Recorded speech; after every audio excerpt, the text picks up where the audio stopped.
Bonjour à tous, bonjour Ludovic. Bonjour Alexandre, bonjour chers internautes. Donc pour poursuivre cette histoire, enfin cette prophétie sur l'Antéchrist, nous sommes donc au chapitre 17, l'armée des fidèles et sa constance dans la lutte et les tourments jusqu'à la victoire finale. Donc en fait on va la faire en deux parties, parce que c'est un chapitre assez long, et on va s'arrêter à peu près à mi-course. Et je vais essayer de vous tenir en haleine à la partie où nous allons cesser, qui va se traiter de la constance des élus dans la lutte des tourments. Donc il y a plusieurs épisodes, cher Il y a Alexandre. plusieurs épisodes, et Et tu vas s'arrêter à cet tenir tes épisode-là, c'est un internautes. petit peu embêtant parce que c'est un des épisodes les plus, comment dire, les plus Et tu crois passionnants. que s'ils sont sages, on va quand même leur Pousse un donner une peu, vie? Ouais, ah, on verra bien ce que ça on donne. verra. Bon, On on verra bien verra, vous suivant le avez intérêt à timing être si vous êtes gentil. sage. Soyez Si, attentifs. si vous êtes attentif, sage et persévérant, et si Voilà. vous convertissez à 100% à la doctrine catholique. C'est ça, parce que ça, c'est deux fois, hein. Je le répète, la prophétie, c'est deux fois, hein. C'est les interprétations des pères de l'Église. Qui Donc, sont les seules habilités à voilà, pouvoir à interpréter pouvoir la Sainte interpréter, Écriture et les voilà, prophéties. c'est ça, comme l'a demandé Saint Pierre dans son épître. Après avoir considéré l'armée de l'Antéchrist dans le chapitre 10, et son entrée en campagne d'abord par la séduction, chapitre 11 et 12, ensuite par la persécution violente en chapitre 13, quoique éphémère en chapitre 14, puis l'entrée en liste des témoins que nous venons de voir avec mon cher ami Ludovic en chapitre 15 et 16, il convient à présent en chapitre 17 de contempler premièrement l'armée du Christ roi et son entrée en guerre. L'armée du Christ roi et son entrée en guerre. Nous y admirerons les saints prédicateurs annoncer à l'avance avec une intrépide fermeté la chute et les châtiments de l'Antéchrist et de ses suppôts, ainsi que la victoire finale du Christ roi et de ses élus, ce qui est et sera d'ores et déjà la réalité quant aux décrets divins éternels. Néanmoins, ils remporteront cette victoire à la manière chrétienne, par le bois de la croix. Hein. Ça rappelle ce qu'on disait dans le dernier chapitre quand on disait que le christianisme, c'est la croix, c'est la souffrance. Voilà. C'est ça le christianisme. Par l'humiliation et de l'apparente défaite totale et cinglante, non en tuant, mais en étant tué et en mourant virilement. C'est beau le christianisme, c'est viril. Souffrir et mourir pour Dieu. Quiriniavit a lignio Deus, le dit le psaume 95. Cette présentation étant faite, réunissant ce qui précède à ce qui suit dans un tableau général des opérations, nous donnerons une vue d'ensemble de la bataille entre les deux armées, avant de nous attarder sur son dénouement, qui sera dans le chapitre 18. Pour l'instant, on reste au chapitre 17. Dans ce tableau général de l'ensemble de la bataille, nous verrons troisièmement que sa première phase, que nous avons déjà analysée de façon détaillée dans les chapitres 11 et 13, sera à l'avantage des antichrétiens qui infligeront une sévère défaite temporelle et temporaire aux élus, dont nous admirerons d'autant plus, en quatrième point, l'étonnante constance, c'est là où je vais m'arrêter pour aujourd'hui, dans la lutte et les tourments. Enfin, nous considérerons en cinquième point que leur victoire absolue dans la seconde phase n'en sera que plus éclatante et glorieuse. Premièrement, donc, parlons de l'armée du Christ roi. Viva Christ roi. De cette glorieuse armée du Christ roi, nous contemplons donc le chef, les troupes et leurs armes. Le Verbe de Dieu, le Christ Seigneur.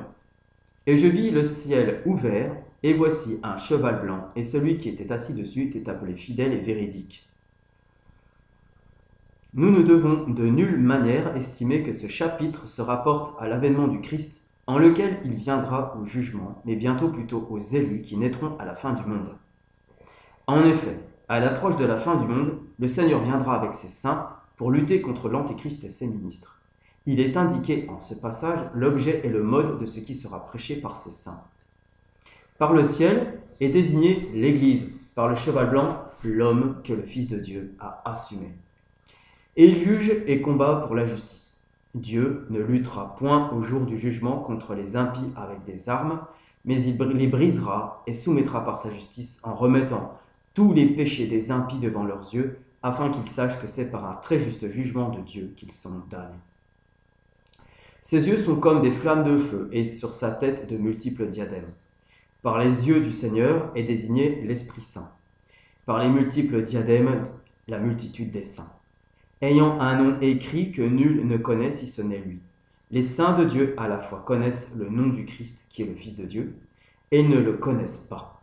Ils savent en partie et ne connaissent pas en partie, comme il est sans commencement, comme le Père. Ça, c'est un commentaire de saint Ambroise. Et il était vêtu d'un vêtement aspergé de sang, et il est nommé le Verbe de Dieu. Poursuivons avec saint Ambroise sur son commentaire sur l'Apocalypse, chapitre 19, verset 16. Nous pouvons comprendre par le vêtement le corps du Christ, par le sang nos péchés, pour lesquels il est mort, ou la mort même qu'il a souffert pour nous. Ou mieux, me semble-t-il, par le vêtement du Christ, la multitude des saints qui sont ses membres, donc son corps mystique par les gouttes de sang dont il est aspergé, les martyrs. Et il avait écrit son survêtement et sur sa cuisse, « Roi des rois et Seigneur des seigneurs ». Et bien là, par son vêtement sont désignés les saints, par sa cuisse, de laquelle on dit que procède l'origine humaine, l'homme que le Christ a assumé. Sur son vêtement est donc écrit qu'il est lui-même le roi des rois, parce qu'on le reconnaît à travers les œuvres des saints que celui-ci est le vrai Dieu qui possède de tels serviteurs. Il a également inscrit sur sa cuisse qu'il est lui-même le roi des rois et le Seigneur des seigneurs, parce que, par les œuvres qu'il a faites durant le temps où il est apparu dans une chair, on reconnaît qu'il est le vrai Fils de Dieu. On peut aussi entendre par la cuisse les patriarches de l'Ancien Testament, de la descendance desquels le Christ a tiré son origine humaine, et qui l'ont figuré, et qui ont de plus prédit par des oracles manifestes qu'il serait le roi des rois et le Seigneur des seigneurs.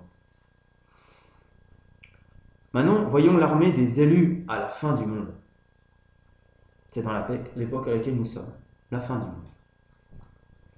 Et les armées qui sont dans le ciel le suivaient sur les chevaux blancs, vêtus de lin blanc et pur. De lin blanc et pur.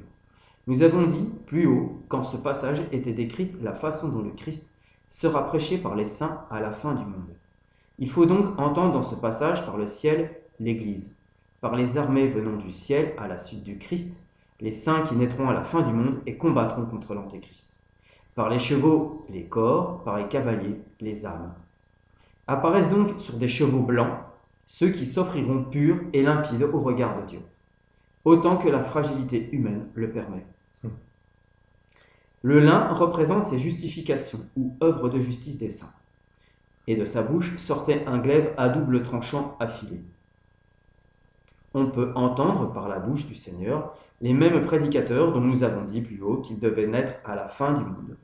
Par la bouche desquels Dieu parlera, comme il le dit lui-même dans l'Évangile, ce n'est pas vous qui parlerez, mais l'Esprit de votre Père qui parlera en vous.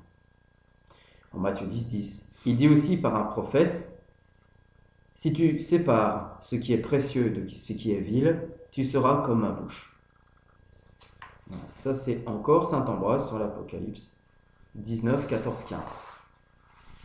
De ces prédicateurs des derniers temps, suscités par Dieu par l'intercession de Notre-Dame au moyen d'Élie et Enoch, voici ce qu'il est dit dans le secret de la Salette. Voici ce que dit Notre-Dame. « J'adresse un pressant appel à la terre. J'appelle les vrais disciples du Dieu, vivant et régnant dans les cieux. J'appelle les vrais imitateurs du Christ fait homme, le seul et vrai sauveur des hommes. J'appelle mes enfants, mes vrais dévots, ceux qui se sont donnés à moi pour que je les conduise à mon divin Fils. Ceux que je porte, pour ainsi dire, dans mes bras, ceux qui ont vécu de mon esprit.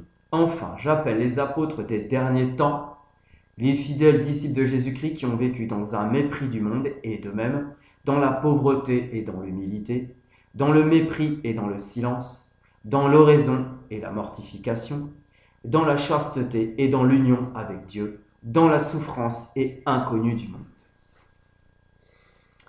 Il est temps qu'ils sortent et viennent éclairer la terre. Allez, montrez-vous comme mes enfants chéris, je suis avec vous et en vous, pourvu que votre foi soit la lumière qui vous éclaire dans ces jours de malheur. Que votre zèle vous rende comme affamés pour la gloire et l'honneur de Jésus-Christ. Combattez, enfants de lumière, vous le petit nombre qui y voyez. Car voici le temps des temps, la fin des fins. Tu veux faire un commentaire?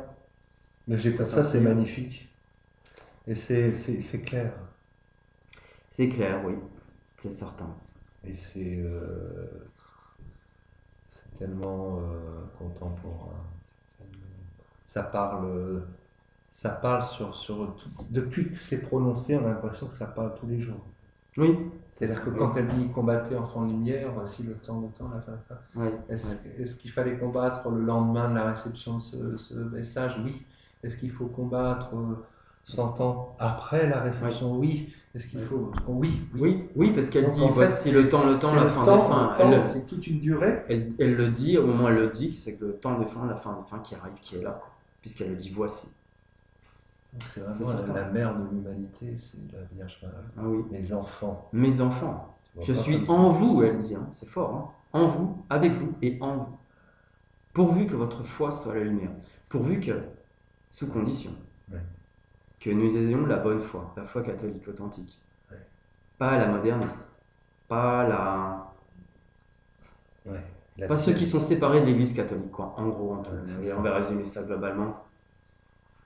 Voilà. Ni les hérétiques, évidemment. Voici comment l'apôtre de Marie, Saint Louis-Marie Grignon de Montfort, a décrit d'avance dans son traité de la vraie dévotion à la Sainte Vierge. Les apôtres des derniers temps, qui répondront à ce pressant appel de notre Mère et de notre Reine, lancé il y a déjà 150 ans. Citation donc de... Ah oui, non, d'abord la Genèse. Non seulement Dieu a mis une inimité, mais des inimités. Non seulement entre Marie et le démon, mais entre la race de la Sainte Vierge et la race du démon. C'est-à-dire que Dieu a mis des inimitiés, des antipathies et haines secrètes entre les vrais enfants et serviteurs de la Sainte Vierge Marie et les enfants et les esclaves du diable.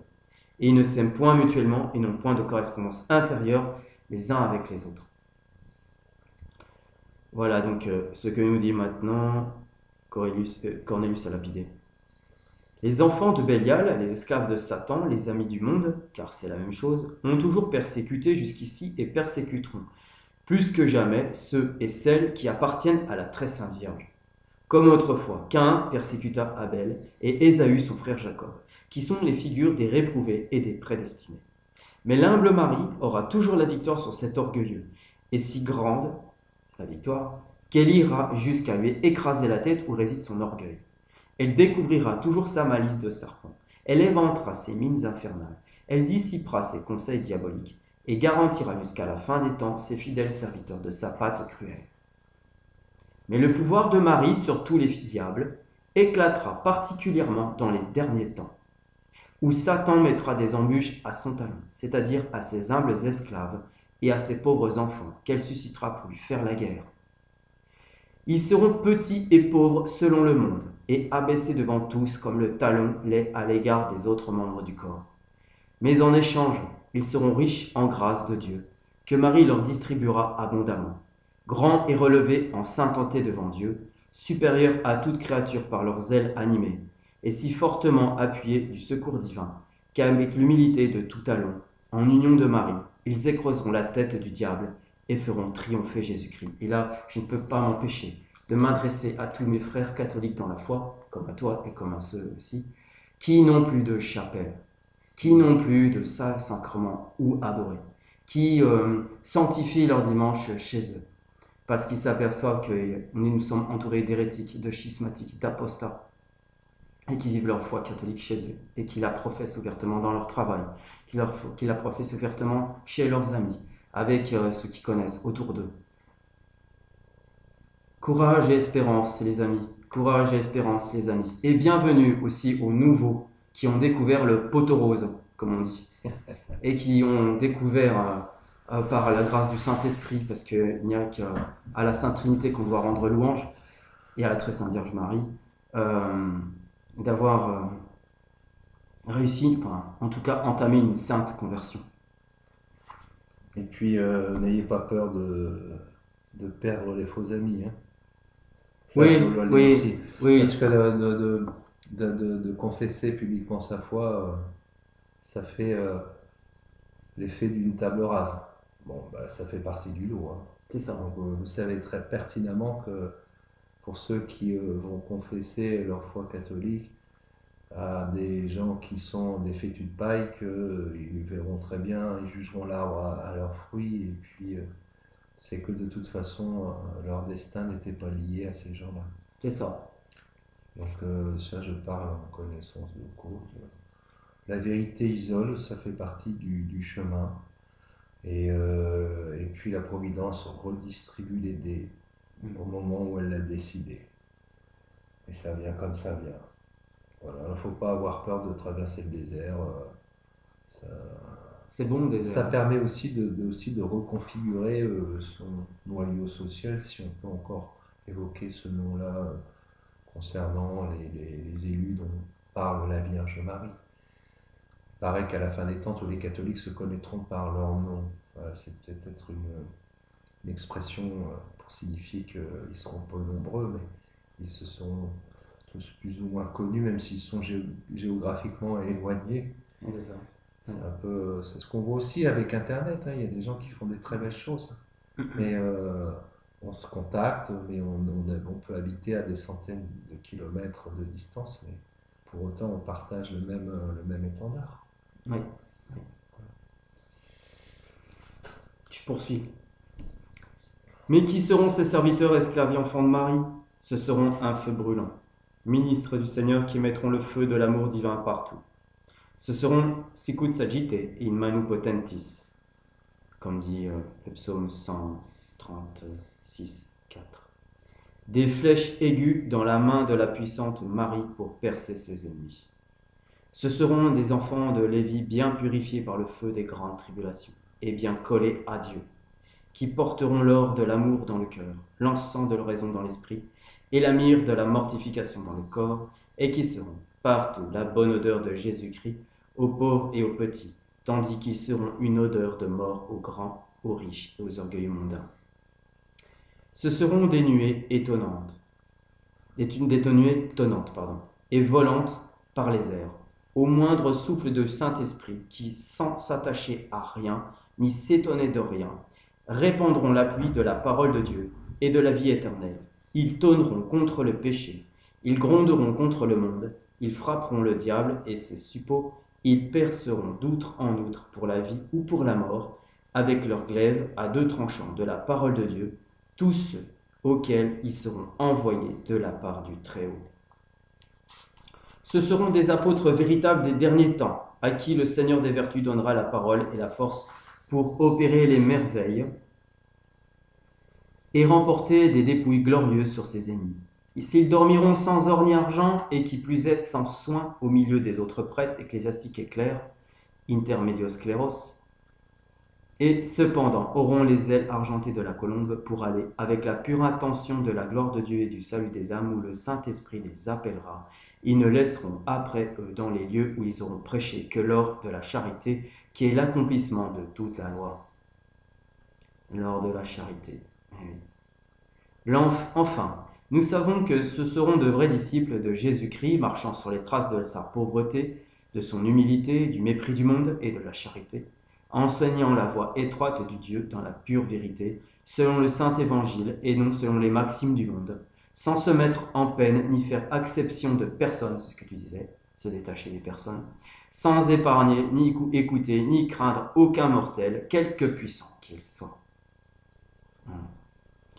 Ils auront dans la bouche le glaive à deux tranchants de la parole de Dieu. Ils porteront sur leurs épaules l'étendard ensanglanté de la croix, le crucifix dans la main droite, le chapelet dans la gauche, les sacrés noms de Jésus de Marie sur leur cœur et la modestie et mortification de Jésus-Christ dans toute leur conduite.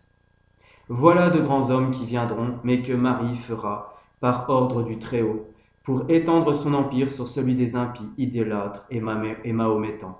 Quand et comment cela sera-t-il? Dieu seul le sait. C'est à nous de nous taire, de prier, soupirer et attendre, expectans, expectavi Dominum.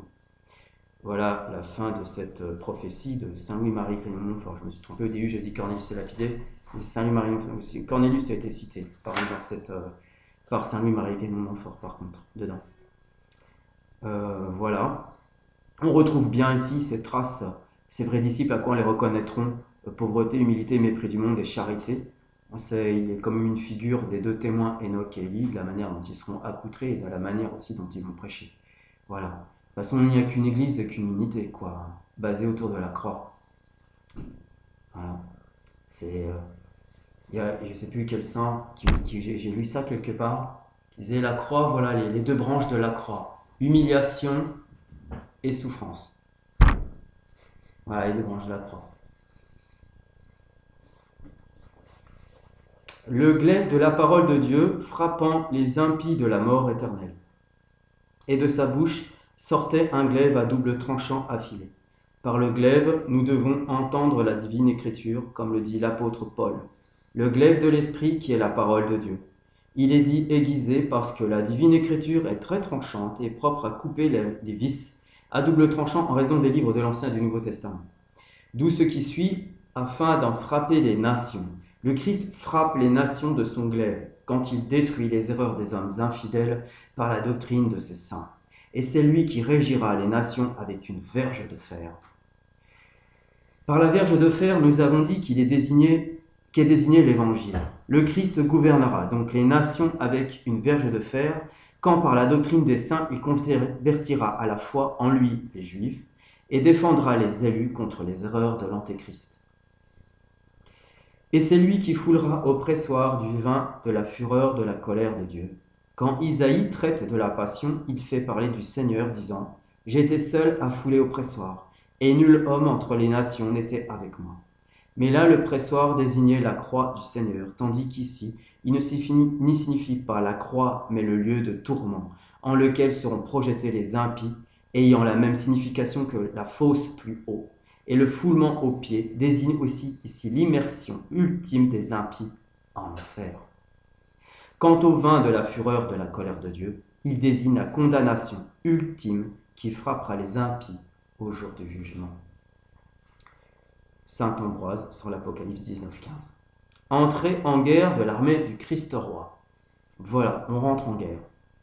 Un des 4 animaux donna aux 7 anges 7 coupes d'or remplies de la colère du Dieu vivant dans les siècles des siècles. C'est un passage de l'Apocalypse, donc 15. Les coupes signifient la même chose que les trompettes plus haut, à savoir les prédicateurs qui furent au commencement et ceux qui seront jusqu'à la fin. Il en est question 2 fois, parce que, de même que nous avons démontré que les 4 premières trompettes ne se rapportaient qu'aux élus, tandis que les 5e, 6e et 7e trompettes, auxquelles correspondaient les 3 malheurs, qui décrivaient les persécutions que l'Église devait souffrir des païens et des hérétiques, puis à la fin du monde de l'Antéchrist, concernaient d'une part les réprouvés et d'autre part les élus, les impies méritant la peine éternelle en raison du mal fait aux hommes pieux et les justes, la vie éternelle par leur support du mal. De même, toute la description de l'effusion des coupes des 7 anges ne se rapporte qu'aux réprouvés des divers âges. Ces coupes des 7 anges sont donc remplies de la colère de Dieu, parce que, en ce qui concerne les réprouvés, la prédication des saints contient en elle la colère de Dieu, puisque, du fait que ceux-ci méprisent leur prédication, ils encourent la colère de Dieu, sa justice. Et j'entendis une grande voix sortant du temple, disant aux 7 anges, « Allez et versez les 7 coupes de la colère de Dieu sur la terre. » La voix sortant du temple est la voix du Seigneur prescrivant aux prédicateurs d'annoncer le verbe ou la parole de Dieu, non seulement aux élus, mais aussi aux réprouvés, bien que les premiers s'en serviront pour se corriger, et les seconds mériteront par là une condamnation plus sévère. La terre désigne les pécheurs. C'est pourquoi les prédicateurs versent leur coupe sur la terre, quand ils annoncent la parole ou le verbe de Dieu aux pécheurs. Ça, c'est saint Ambroise, sur l'Apocalypse 15, 6, 7, 16, 1. Les saints prédicateurs feront entendre et tonner leur voix. Et le 7e ange versa coupe dans les airs. Par ce 7e ange sont désignés les saints prédicateurs qui vivront au temps de l'Antéchrist, de même que les représentait le 7e ange, sonnant de la trompette, ainsi que nous l'avons vu plus haut. Par les airs sont signifiés les hommes vains, évaporés comme l'air. L'ange versa donc sa coupe dans les airs, parce que les saints prédicateurs préviendront les hommes vains et impies que la damnation de la mort éternelle les attend. Et il sortit une grande voix venant du temple et du trône, disant « La grande voix est la voix des saints prédicateurs. Par le temple est désignée l'Église. Une voix est donc sortie du temple parce que c'est l'Église que procède la voix de la sainte prédication. Elle était également dite sortir du trône parce que l'Église de Dieu est le trône de Dieu, où il se repose en siégeant en elle, dit saint Ambroise sur l'Apocalypse 16, 17. C'est très fort, hein, je trouve. Je fais une petite aparté parce que ça me fait penser en fait au magistère de l'Église, à ce que l'Église enseigne. On parlait de la voix, on parlait la grande voix et la voix des saints prédicateurs, la prédication. C'est de l'Église que procède la voix de la sainte prédication. C'est là qu'on entend que la sainte prédication, la voix de l'Église, est plus importante que ces moyens de sacrement à l'heure actuelle, surtout quand ils sont allés chercher ou trouver chez des schismatiques ou des hérétiques, évidemment. Pourquoi l'Église a condamné, s'est séparée, etc. C'est pas pour justifier l'injustifiable. Hein. Il faut obéir, c'est une histoire d'humilité, à ce qu'elle enseigne. Et ici, dans l'Apocalypse, on retrouve le caractère fort de l'enseignement de l'Église, de sa voix qui procède. Elle est également dite sortir du trône, parce que l'Église de Dieu est le trône de Dieu. L'Église est le trône de Dieu. Je m'adresse vraiment aux gens qui souhaitent être catholiques. Cessez d'aller dans les endroits sectaires, chez les schismatiques, les hérétiques. Il y a une unité dans l'Église. Il y a une unité dans la foi, dans le magistère. C'est le trône de Dieu.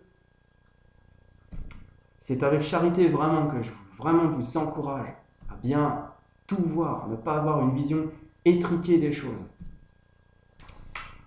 Et je vis un autre ange debout dans le ciel, et il clama d'une grande voix à tous les oiseaux qui volaient par le milieu du ciel.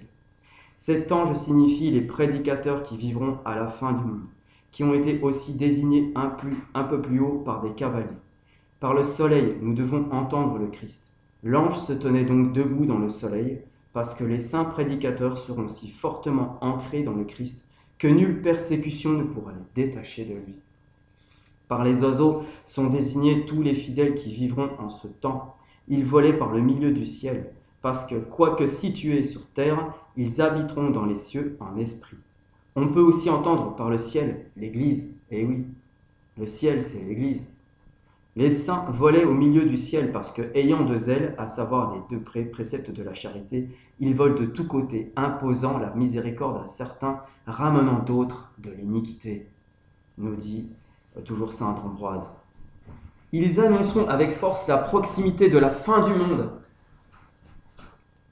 et du jugement dernier, ainsi que les châtiments éternels réservés aux sectateurs de l'Antéchrist. Voilà. On vient de voir que c'est l'Église, le ciel c'est l'Église.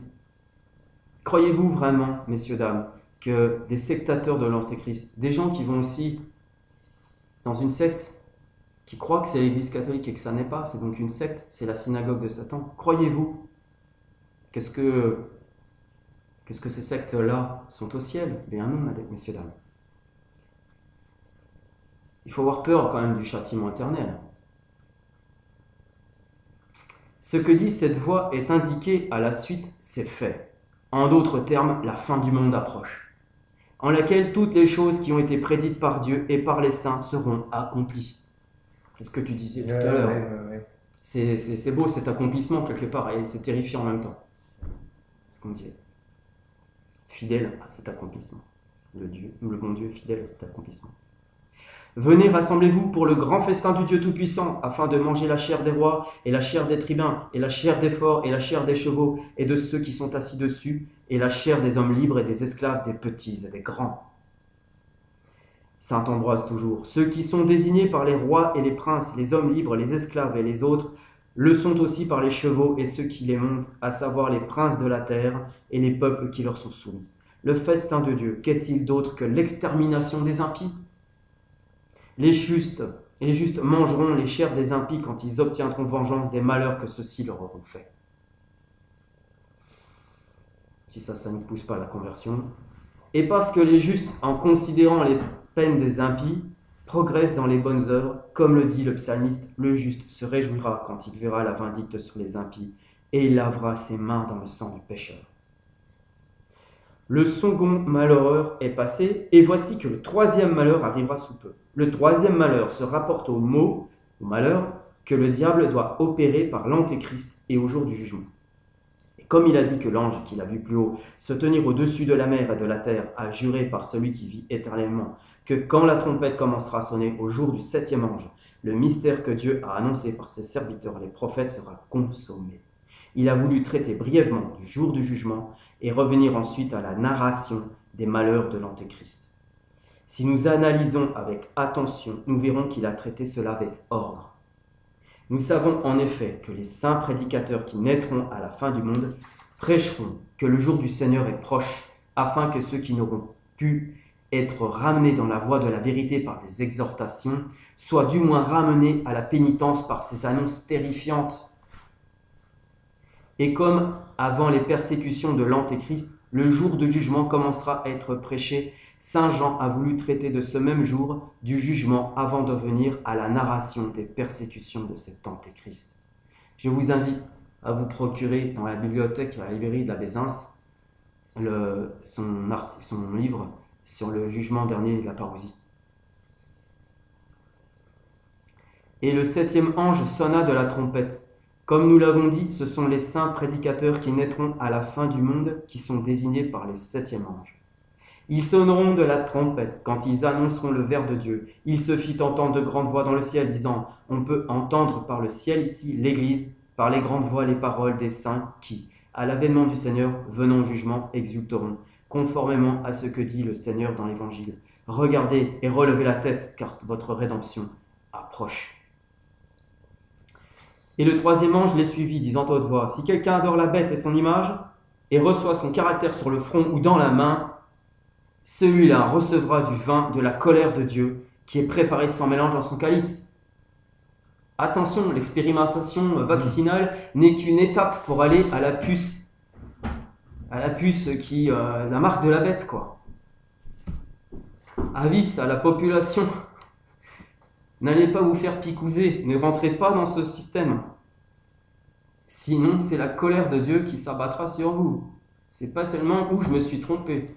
D'ailleurs, dans le dernier Soutoum que la Bézins nous a envoyé, ce Soutoum de novembre 2021, et il se fera chez ceux qui accepteront la marque de la bête une plaie terrible, une plaie douloureuse, très douloureuse. Donc quand on voit les effets secondaires déjà liés à l'expérimentation vaccinale et au nombre de décès et de paralysés qu'il y a, les chiffres de l'OMS le dit déjà, l'annonce déjà, c'est déjà... il descendra vers vous dans une grande rage. Il est pressé, le diable. Donc il veut, malgré les effets secondaires et les morts, il veut que tout le monde se vaccine. C'est ça. Aujourd'hui, on le sait, ça tourne en boucle. Et si on pourrait ne pas confiner, pourquoi pas ne pas confiner les gens qui ne sont pas vaccinés, justement. Alors du coup, les gens qui ne sont pas vaccinés vont se pousser à les se faire vacciner parce qu'ils vont avoir peur de perdre leur emploi et tout ça. Ouais, c'est la précipitation. Alors, on le fait. Il y a peut-être d'autres solutions, messieurs, dames. Il y a certainement d'autres solutions pour que vous puissiez passer entre les gouttes. Et déjà ça par la conversion, déjà ça. C'est la base. C'est la base. Après, c'est... Aimer le bon Dieu et faire sa volonté, c'est déjà la base. Voilà, chercher la vérité. Bienvenue ici. Oui. Alors, le troisième ange représente les prédicateurs qui vivront au temps de l'Antéchrist. Ils prêcheront que nul n'adore l'Antéchrist, ni n'écoute des oreilles de son cœur sa doctrine très perverse, ni n'imite ses œuvres. Que si quelqu'un le fait, ils attesteront qu'il se rend digne de la damnation aux peines éternelles. Je tiens à rajouter aussi une chose, c'est qu'il faut faire attention au pouvoir maléfique des radios. Parce que beaucoup de journalistes complices de la pandémie disent ouvertement que c'est pas grave. Il faut aller se faire vacciner, il faut y aller. Et que plus on y sera, plus on sortira des masques et d'autres mises en place sanitaires. Donc ils le disent, ils poussent les gens à aller se faire vacciner. C'est vraiment des suppôts de Satan, cela. Oui, bien sûr. Et là, on vous lit les prophéties. Il ne faut pas penser qu'on va sortir de ça, de cette pandémie. C'est l'entrée. On rentre dans le temps de la fin du monde avec ce verrou qui vient de sauter, qui est C'est le ça. pass sanitaire. C'est ça. Les gens écoutent les journalistes de France Info, RMC, etc., qui sont là, qui prennent la défense des vaccinés, en faisant passer les non-vaccinés pour des zinzins, des complotistes, etc. Et donc, ils sont les complices. C'est comme un corps entier qui s'exprime, C'est ça. un corps unifié, le corps mystique de l'Antéchrist. Et ces bonimenteurs et ces suppôts de Satan vous incitent à aller vous faire vacciner. Notre- Et très calmement, même en disant mais c'est rien, mais qu'ils y aillent, qu'est-ce que ça peut faire? Mais enfin, oh là là, ça fait déjà 1 an et demi, on est encore en train de parler de ça, qu'ils y aillent. Bon, ça sera réglé, ça va aller vite, vous allez voir. Notre Seigneur Jésus-Christ, donc Dieu, a dit « Fuyez ce qui est du monde, ce qui est dans le monde ». C'est-à-dire que déjà, en esprit, en pensée, en intelligence et en volonté, il faut fuir les choses du monde. Qui est du monde? Ceux qui s'expriment du monde, quoi. Enfin, c'est-à-dire les médias, ce que tu disais, les politiciens, etc. Ce sont des C'est ça menteurs. le monde. Des Donc du coup, il menteurs faut le qui fuir. utilisent des figures Là, de moi, je vous rhétorique. cite l'Apocalypse, messieurs, dames. Je vous cite l'Apocalypse. Et je vous cite un père de l'Église, donc de Jésus. Donc c'est un membre de Dieu qui s'exprime ici. Il faut choisir. Il faut choisir. C'est pas des histoires, c'est pas un roman qu'on lit. C'est ce qui se passe aujourd'hui, c'est ce qui s'incarne dans vos vies, dans nos vies à tous. Et ce qui va se passer aussi, c'est une prophétie qui s'est déjà réalisée. Il y a eu l'évangélisation à travers le monde, c'est fait. Il y a eu La grande apostasie. la grande apostasie, Les tout le monde signes enlevait les avant-coureurs. croix partout, On est dans les c'est fait. signes avant-coureurs de C'est l'avènement de fait. l'Antéchrist, c'est en cours. C'est Et fait. L'abomination dans le lieu saint, on voit un clown qui se prend pour un pape et qui fait croire ça à tout le monde, c'est fait. Jamais on retrouvera les gens qui rêvent, croient qu'ils vont retrouver le monde d'avant. C'est terminé. C'est terminé. C'est terminé. On va vivre avec cette pandémie et ça va continuer à s'aggraver. Donc ne croyez pas qu'après le pass sanitaire, le pass vaccinal, et qu'on va en sortir après la 3e dose, après la 4e dose. Il va y avoir des doses tout le temps jusqu'au au point où des gens vont mourir à cause du système immunitaire qui va être complètement détruit. Et ça fait partie du plan de l'intégrisme des ayatollahs de l'écologie qui veulent diminuer la population mondiale. Et Et c'est un plan maçonnique. tout à fait, est-ce qu'il y a eu C'est incroyable. Ça Une- correspond aux prophéties. Hein. est-ce qu'il y a eu une Réveillez-vous. moindre compassion de la part du gouvernement français Non, à l'égard de ces milliers de morts à cause on n'en de parle l'expérimentation pas. On vaccinale? n'en parle Est-ce que pas. vous entendez ça? Non, il n'y a pas. Des nombres de sportifs de haut niveau. posez-vous la leur question, capacité pourquoi? physique. Voilà. Christophe Lemaître, et entre autres, des arrêts cardiaques sur les terrains de foot. Mm. Ils n'en parlent pas. Le vaccin est un acquis maintenant. C'est normal, il faut y passer. Même s'il y a des morts. Ça devient maintenant aussi commun que le masque. Même que le masque, à la limite, ils en rient. Parce que forcément, le but, c'est le vaccin. Donc le masque est secondaire. Maintenant, ils se moquent du vaccin. Mais par contre, ils vous incitent à aller vous faire vacciner. Ils se moquent du masque, mais par contre, ils vous incitent à vous faire vacciner. C'est ça. Comme si le vaccin n'était pas plus dangereux que le masque. Hein? Alors, je préférais Oui. laisser le masque et pas me faire vacciner, plutôt que me faire vacciner en enlevant le masque. Donc, n'écoutez pas le monde et ce qui est dans le monde. Fiez-vous à l'Église. C'est la voie sûre. Non, novembre 2021, là, ce qui nous concerne, hein, je précise. Voilà. Alors, par le vin de la colère de Dieu est désignée la damnation ultime qui sera portée contre les impies au jour du jugement. Il est précisé qu'il sera pur ou sans mélange, et par là est signifiée la justice de Dieu, tandis que l'on peut entendre le calice du jugement de Dieu. C'est donc un vin pur qui est préparé, un mixtum, dans le calice de Dieu, parce que la damnation ultime à laquelle seront condamnés les impies sera agencée, mixtée, mêlée, avec justice dans le calice de Dieu. En d'autres termes, dans le jugement, puisqu'elle sera issue d'un très juste jugement de Dieu. Et oui, quand on est juste, on est juste. Il n'y a pas un iota à côté. D'où la porte étroite, mais sûre. Les impies boiront donc le vin de la colère de Dieu quand il leur sera dit « Allez maudits dans le feu éternel ». Et ils seront torturés par le feu et le soufre à la vue des saints anges et de l'agneau, et la fumée de leur tourment s'élèvera dans les siècles des siècles. Le feu brûle, tandis que le soufre exhale une odeur très fétide. On a tous senti du soufre brûler, je crois. Or, ceux qui n'auront point voulu éteindre en eux la flamme des vices seront torturés corporellement par le feu, et eux pour qui la puanteur de la luxure aura paru douce seront tourmentés par l'odeur fétide du soufre. Ils seront tourmentés à la vue des saints anges et de l'agneau, afin d'être châtiés à la vue de ceux dont ils n'auront pas craint d'être vus pour perpétrer leurs nombreux maux. Ils n'auront de repos ni de jour ni de nuit, ceux qui auront adoré la bête et son image, et reçu le caractère de son nom. Pas de repos, ni jour, ni nuit. Pourquoi est-il dit qu'ils n'auront pas de repos ni de jour ni de nuit, alors que les élus seront établis en un jour éternel et les réprouvés dans une nuit perpétuelle? C'est là s'exprimer selon le mode humain de parler, dit saint Ambroise, effet de cette prédication. Et il se fit des éclairs et des voix, et des coups de tonnerre, et un grand tremblement de terre eut lieu, tel qu'il n'y en eut pas eu depuis que les hommes furent sur la terre, c'est dire. Par les éclairs sont désignés les miracles que Dieu accomplira par l'intermédiaire de ses saints. Nous lisions en effet plus haut qu'Élie ferait de nombreux miracles. Les voix désignent la prédication des saints, les coups de tonnerre expriment la terreur du feu éternel. Quant au tremblement de terre, il signifie, comme souvent, le remuement des cœurs. Ils les feront se mouvoir du mal au bien, comme par exemple ceux des Juifs qui croiront alors dans le Christ. Tandis que d'autres seront mus par l'Antichrist du bien au mal, à savoir ceux qui abandonneront la foi dans le Christ et suivront les erreurs de l'Antéchrist. Et là, vous voyez bien qu'il y a deux camps, hein. Il n'y a pas un juste milieu, quoi. Hein. C'est soit l'un, soit l'autre. Hein. Et les tièdes, font partie du camp de l'Antéchrist aussi, les tièdes. C'est la même chose. Dieu les vomira, hein, c'est dans l'Apocalypse. Est non, non. C'est ça. Le reste vient du malin. Jusqu'au bout. Est non, non. Ouais. Dans la vérité, il n'y a pas d'erreur. Dans la pureté, il n'y a pas de saleté. Et dans la sainteté, il n'y a pas de démonerie, quoi. Enfin, de diablerie. Non. Et la grande cité se scinda en 3 parties, et les cités des nations tombèrent.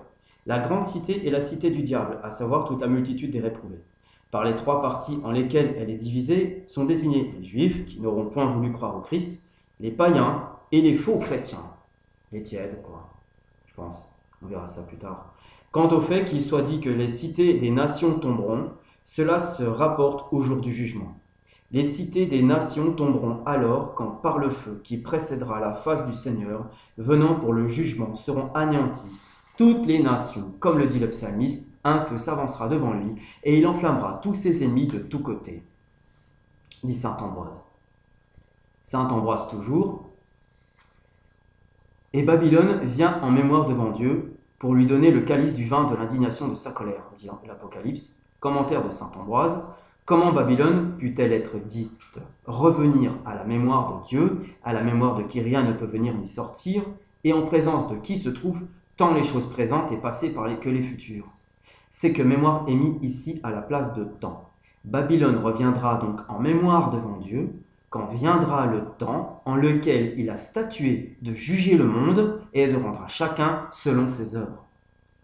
Le vin de l'indignation de la colère de Dieu est la peine éternelle, parce que le jugement, une fois rendu, tous les impies, avec l'auteur de l'iniquité qu'est le diable, seront damnés. Et toutes les îles ont fui, et les montagnes n'ont plus été trouvées. Les îles et les montagnes ont la même signification que les cités des nations qui viennent d'être dites tombées, puisque par les îles sont désignées les nations, et par les montagnes leurs chefs. Elles sont dites fuir, pour exprimer qu'elles seront anéanties par le feu au jour du jugement. Et une grande pluie de grêlons semblable à des talons descendit du ciel sur les hommes, par la grêle qui comprimera et détruira les êtres qui naissent de la terre, et désigner la vindicte du Dieu Tout-Puissant qui comprimera les impies et les plongera dans l'enfer. Elle est dite semblable à une pluie de talents, parce que Dieu punira chacun selon la qualité du talent qu'il aura reçu. Et plus quelqu'un l'aura consumé, plus il sera forcé de subir de plus grands tourments. C'est dire la justice de Dieu. Hein. Ce qui suit est très obscur. Les hommes blasphémeront Dieu à cause de la plaie et de la grêle, parce qu'elle était fortement véhémente. Car qui osera blasphémer Dieu en ce strict jugement des justes? Mais ils sont dits blasphémés parce qu'ils manifesteront devant tous les blasphèmes des réprouvés qu'ils gardent pour les moments cachés en leur cœur, dit saint Ambroise. Nous arrivons donc à la défaite temporelle et temporaire de l'armée des élus dans la première phase de la bataille, dans la première phase. Ayant étudié en détail les opérations de cette première phase, dans les chapitres précédents, nous ferons ici que d'évoquer et de la rappeler pour lui donner sa juste place dans l'ensemble du déroulement de la bataille qui aurait été entamée par les troupes de l'œuvre de péché. Oui, les chapitres précédents, c'était les chapitres 11 et 13. La première phase de la bataille, c'est-à-dire quand l'Antéchrist arrive de mémoire avec son armée et qui donne une impression d'écrasement et qui écrasera dans le temps, c'est sûr. Rassemblement de l'armée du fils de perdition et pouvoir que Dieu lui laissera. Voici le rappel. Et je vis la bête et les rois de la terre et leurs armées rassemblés pour faire la guerre avec celui qui était assis sur le cheval et avec son armée. Il est démontré ici que tout ce qui précède ne se rapporte pas au second avènement du Seigneur, mais bien plutôt à ce temps en lequel il combat avec ses saints contre l'Antéchrist, comme cela a déjà été dit. La bête et les rois de la terre et leurs armées se rassembleront donc pour lutter contre le Christ et ses saints, quand l'Antéchrist et la multitude innombrable des nations qui sera trompée par lui se lèveront pour persécuter l'Église de Dieu, pour éteindre tout à fait le monde du nom du Christ. Il lui fut donné donc de faire la guerre avec les saints et de les vaincre, corporellement seulement. Corporellement seulement. Il les vaincra, certes, non en les surpassant, mais en les tuant, dit saint Thomas d'Aquin. Il tuera les robustes et le peuple des saints selon sa volonté. Comme dit Daniel, il tuera les robustes quand il vaincra corporellement ceux qui seront demeurés invaincus en esprit, dit saint Grégoire le Grand. Même les élus ne pourront lui résister, temporellement parlant. Quand le glaive le saisira, ni la lance ni la cuirasse ne pourront résister. Ça, c'est Deutéronome 33, 25. Il est clair...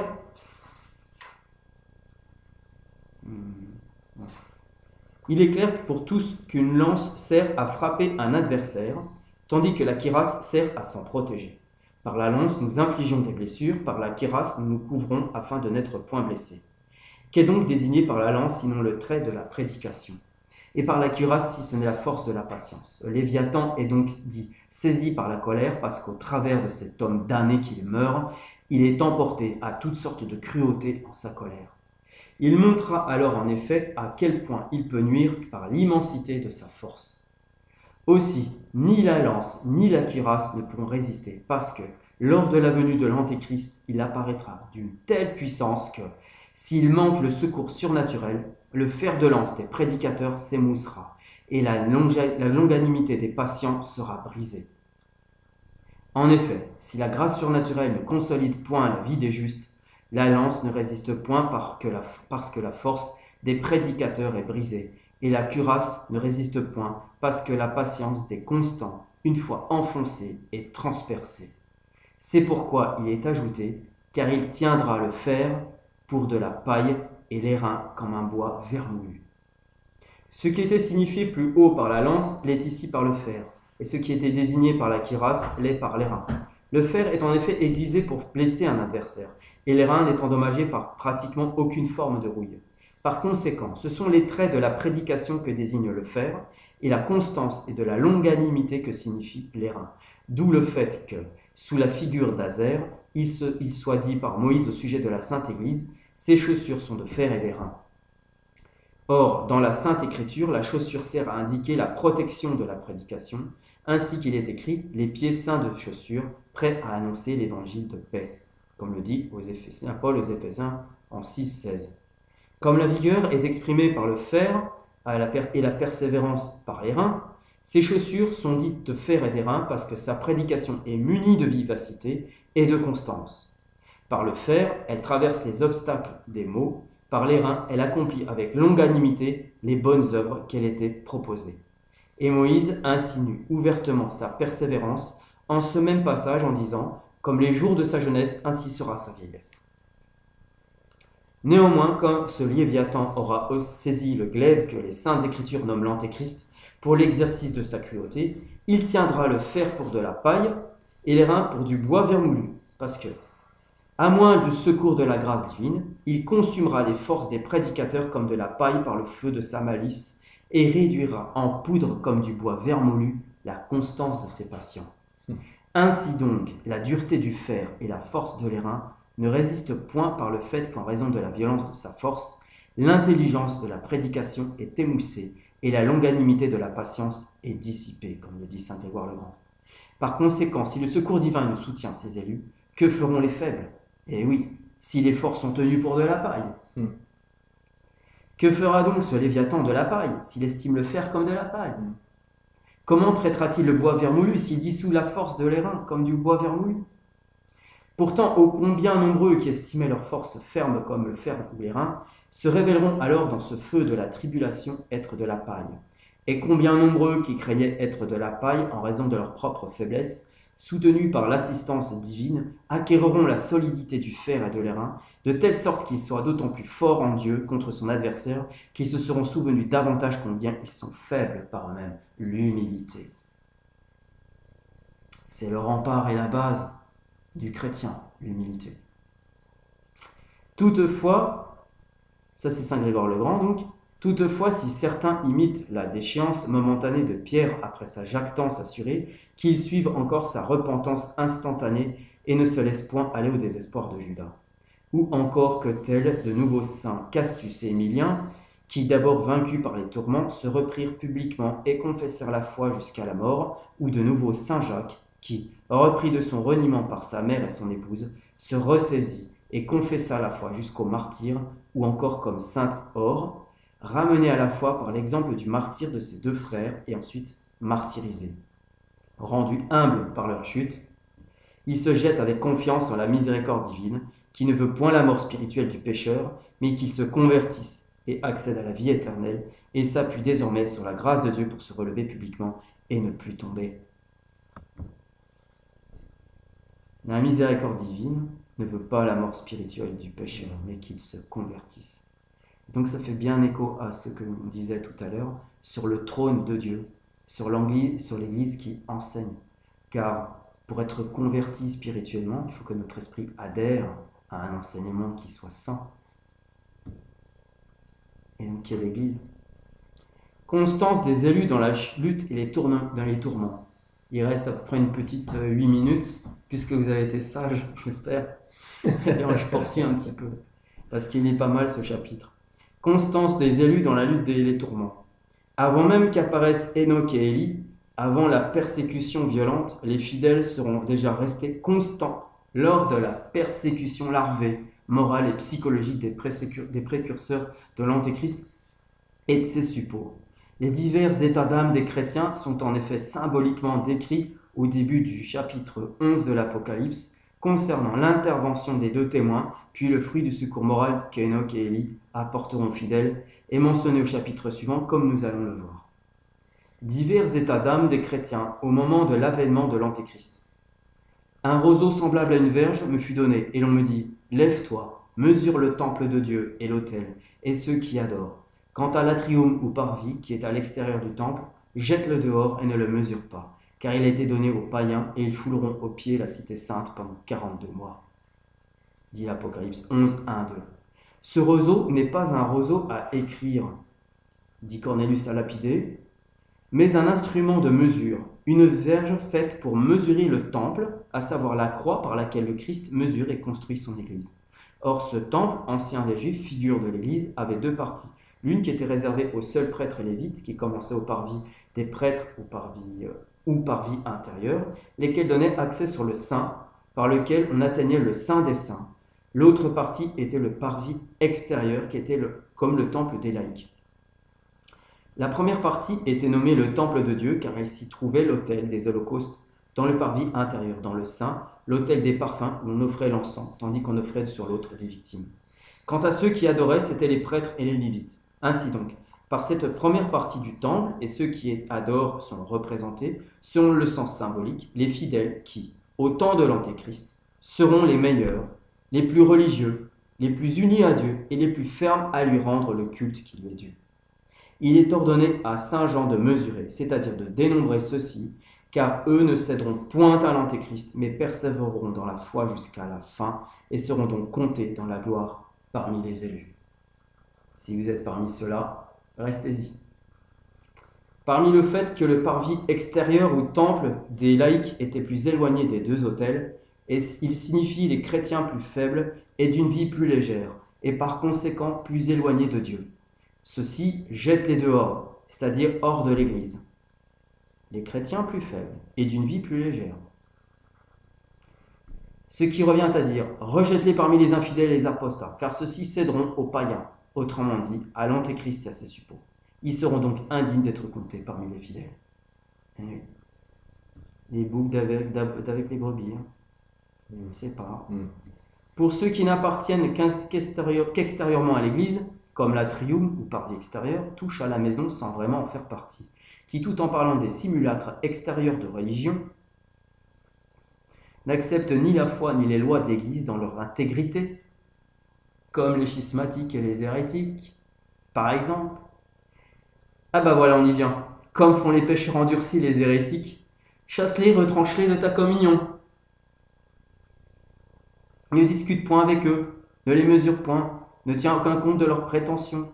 Le dogme catholique est un bloc de diamant auquel il est impossible de retrancher ou de changer la moindre parcelle. Il faut le prendre tel qu'il est. Et oui, Dieu est parfait, Jésus-Christ a enseigné d'une manière parfaite, sans enlever un iota. Ne mesure donc point l'atrium, car il était donné aux païens, car ces faux chrétiens se mettront du côté des ennemis de l'Église à l'heure de l'épreuve. Avec ceux-ci, ils la fouleront au pied pendant 42 mois, c'est-à-dire durant le règne de l'Antéchrist. Ils la fouleront au pied, comme on fout le raisin dans le pressoir, pour en faire sortir le vin de la charité. Mais ils ne pourront l'écraser, car il est écrit que les portes de l'enfer ne prévaudront pas contre elle. Et la suite dans le prochain épisode, des amis. Merci Alexandre. Voilà. Et merci de votre attention. À très bientôt. À très bientôt. Pour la suite de ce chapitre concernant l'armée du Christ. À bientôt. À bientôt.